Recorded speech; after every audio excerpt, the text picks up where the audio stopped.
রাগ করলেই থুতু ছুঁড়ে মারে এই প্রাণী। প্রথম দেখায় এদের দেখলে আপনার মনে হতে পারে আহা কি মিষ্টি প্রাণী, হয়তো কাছে গিয়ে একটু আদর করতে বা ছবি তুলতে ইচ্ছে করবে। কিন্তু সাবধান, এদের মেজাজ কখন যে বদলে যায় তা বোঝা বেশ কঠিন।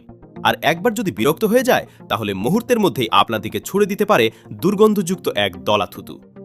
দক্ষিণ আমেরিকার আন্দিজ পর্বতমালার বিস্তীর্ণ অঞ্চলে বাস করে এই প্রাণীগুলো। এদের নাম লামা এবং আলপাকা। উট পরিবারের সদস্য হলেও চেহারা, আচরণ এবং জীবনযাপনের দিক থেকে এদের রয়েছে আলাদা বৈশিষ্ট্য। কেউ এদের চেনে পাহাড়ি মালবাহক হিসেবে, আবার কেউ চেনে মূল্যবান পশমের উৎস হিসেবে। তবে সবচেয়ে বেশি পরিচিত এদের অদ্ভুত থুতু নিক্ষেপ করার অভ্যাসের জন্য। মানুষের প্রতি লামা ও আলপাকার বিশেষ কোনো দুর্বলতা নেই, বরং তারা যখন ভয় পায়, রেগে যায় কিংবা নিজেদের অস্বস্তিকর পরিস্থিতিতে মনে করে, তখন তারা ব্যবহার করে তাদের সবচেয়ে কার্যকর অস্ত্র থুতু। তবে এটি সাধারণ থুতু নয়। অনেক সময় তারা পাকস্থলী থেকে আংশিক হজম হওয়া খাবার মুখে তুলে এনে তা জোরে ছুঁড়ে মারে। এই মিশ্রণটি যেমন আঠালো, তেমনি এর গন্ধ অত্যন্ত তীব্র ও অপ্রীতিকর। আপনি যদি তাদের 10 থেকে 15 ফুটের মধ্যে থাকেন তাহলে খুব সহজেই তাদের নিশানায় পরিণত হতে পারেন। মূলত আত্মরক্ষার জন্যই তারা এই পদ্ধতি ব্যবহার করে।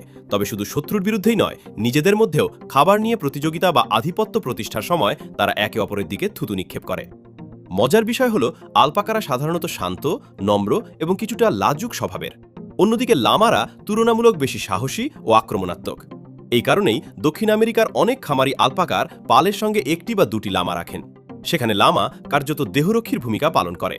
বন্য কুকুর, শিয়াল কিংবা অন্য কোনো শিকারী প্রাণী কাছে এলে লামা তাদের মোকাবিলা করে এবং প্রয়োজনে নিজের বিখ্যাত দুর্গন্ধযুক্ত থুতু ব্যবহার করে অনুপ্রবেশকারীকে তাড়িয়ে দেয়।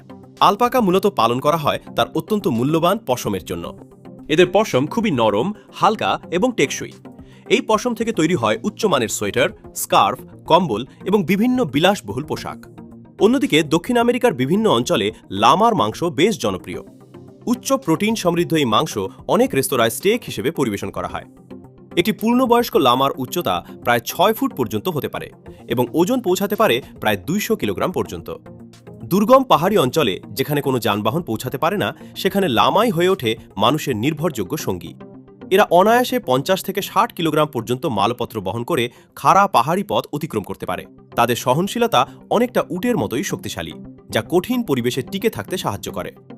প্রকৃতি আমাদের এমন অনেক বিস্ময়কর প্রাণীর সঙ্গে পরিচয় করিয়ে দিয়েছে, আর লামা ও আলপাকা তারই একটি চমৎকার উদাহরণ। একদিকে তারা মানুষের জন্য উপকারী, অন্যদিকে নিজেদের সুরক্ষার জন্য গড়ে তুলেছে এক অভিনব প্রতিরক্ষা ব্যবস্থা। তাই কখনো যদি দক্ষিণ আমেরিকার পাহাড়ি অঞ্চলে লামা বা আলপাকার মুখোমুখি হন, তাহলে দূর থেকে প্রশংসা করাই ভালো।